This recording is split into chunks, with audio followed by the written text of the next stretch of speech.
What do you do when you're afraid? This is a great question. So, when you're afraid, get a sense of what is happening. What is fear? Fear is a relationship to the future.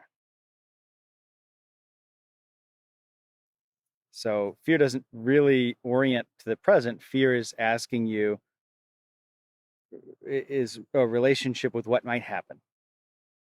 I remember I was coaching a parkour instructor and who eventually started his own gym. And he was working with this coach on backflips. He'd go to this class every week and try to work on his backflips. And at some point, I was like, well, why don't we do a session on this? And we weren't really focusing on his parkour since that's not at all my expertise. I've never done a backflip or a front flip or any kind of flip. And yet, he was describing what was happening, and it was fear. There's fear that comes up, obviously. Like it's it's kind of scary to do a flip, right? And and the instructor that he would see every week would say, you know, don't think and just do it. And what they're really saying is drop out of thinking. But when you say don't think, what do? You think. You're directing your attention towards what you're, the only thing you're mentioning is thinking. So that's where the attention is drawn. That's why in sort of positive discipline in parenting, you don't say don't do that. You say, can we do this? You frame it in the positive, not in the negative, right?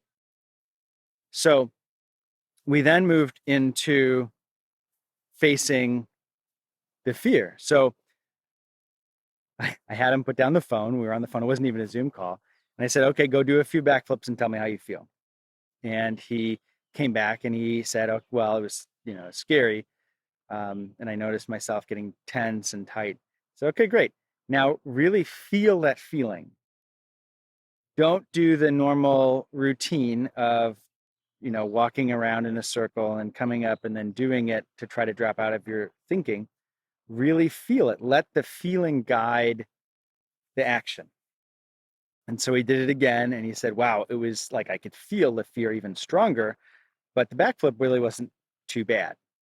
We went through 2 iterations of this until he came back to the phone and he said, I'm doing the best backflips I've ever done. And the fear really isn't an issue. And I'm definitely not thinking because all of my attention is in my body.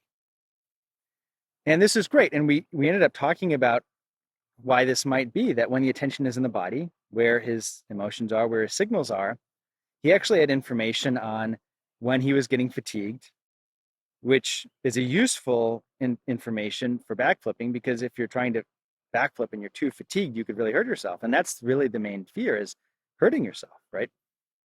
So by trying not to think and like inadvertently setting off the thinking mechanism and engaging the fear underneath that, he never got down to this intuition, this guide of how to do a backflip intuitively by letting the emotion drive emotion and the physical awareness drive the behavior. And when I gave a TEDx talk way a long time ago, maybe 10 years ago, and I practiced it a bajillion times to the point where I went up on stage and I gave it. I was unconscious the entire time. I was like a robot just reciting the words. And this is how I thought people gave talks, but I thought this is really not worth it. There's way too much time invested in this, and I wasn't even really present. And it went off pretty well, I thought. And then I gave another talk in front of 200 to 300 people. And my whole intention for this talk, this was 2 or 3 years ago, was to not have a prompt other than a title, and to not think through or analyze or figure out what I was going to say, but still have a 20-minute talk to give. And I actually didn't know that it was going to be that many people there. I showed up at the venue and I was expecting maybe, 20. It turned out that because there was someone who is like important before me, who had a bunch of people show up, that there was just a bunch of people there. And they all stayed for the talk. So there was like 200-300 people, maybe a few more. And I'm sitting there and my heart's like, whoa, what's going to happen? You know, I eventually, they call my name. I go up, I sit down on the stool. And I just look out there and I feel my heart beating in my chest. And there's just so much fear. But I did the same thing. I said, well, I'm just going to be with the fear and talk from that awareness. And so I started talking just like I'm speaking now. It's flowing. There's an awareness of the body. And from that awareness, there's not running away. I'm not getting caught in the thoughts of what am I thinking? What am I saying? Is this the right thing? What are the people watching me thinking? I'm just speaking what is essentially a truth to me as best I understand right now, right? So I really want to encourage you when you're facing fear that the best thing you can do is to start to practice just being with the experience, the fear in the moment, and letting that guide your behavior. And when I say guide your behavior, I mean, don't turn away from it. Let it be there. Let the somatic awareness be a guide and practice it and believe it, because it's not worth it. You're not going to be able to accomplish things in your life if you have to push away emotion your whole life. And you won't be able to enter flow states if you have to push away emotion your whole life. And if you're using your mind to battle your emotions the whole time, you're going to really not have a good time. You're not going to be as effective. So start to play with facing emotion. The first thing has to be feeling emotion, becoming aware of the experience, because if it's happening to you and you're not conscious of it, that's its own problem. It's still driving the show, and giving you preferences and guiding your motivation, but you're just not aware of it.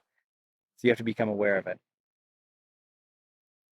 So that's why I have the course, The Big Shift, which is every day, every weekday at least, you get a feeling prompt to check in with how are you feeling during the day, what do you want? And you can also join our free biweekly motivation mixer where we have a different subject every week. I'll post the link for both of those. They're both free in the description below. Okay, take care. Enjoy experiencing.